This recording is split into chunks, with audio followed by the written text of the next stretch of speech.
საქართველოს შეიარაღებული ძალების გენერალური შტაბის უფროსმა საქართველოში აკრედიტებული უცხო ქვეყნების თავდაცვის ატაშეებისა და ნატოს სამეკავშირეო ოფისის წარმომადგენლებს უმასპინძლა. გენერალ-მაიორმა ვახტანგ კაპანაძემ დიპლომატებს 2014 წლის ანგარიში წარუდგინა და საქართველოს შეიარაღებულ ძალებში განხორციელებულ და მიმდინარე რეფორმებზე ინფორმაცია მიაწოდა. შტაბის უფროსმა სტუმრებს მხარდაჭერისა და თანამშრომლობისთვის მადლობა გადაუხადა და მჭიდრო ურთიერთობების გაგრძელების იმედი გამოთქვა.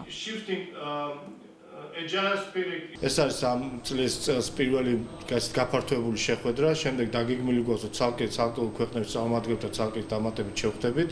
ყველაფერი ეს მიმართული არის საქართველოს შეიარაღებული ძალების განვითარებისაკენ და ნატოსკენ თავსებადობის ამაღლებისკენ.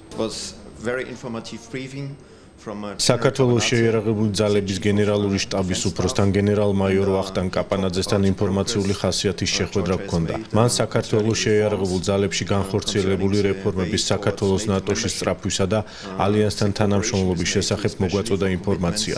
ძალიან ბევრი დადებითი გზავნილი მოვისმინეთ, რასაც ვიმედოვნებთ ნატოს გენერალური მდივნის მოადგილის საქართველოში ვიზიტის დროს კიდევ ერთხელ გაესმევა ხაზი. ალექსანდრე ვერშბოუს ვიზიტის ფარგლებში საქართველოს ნატოში ინტეგრაციის პერსპექტივები განიხილება.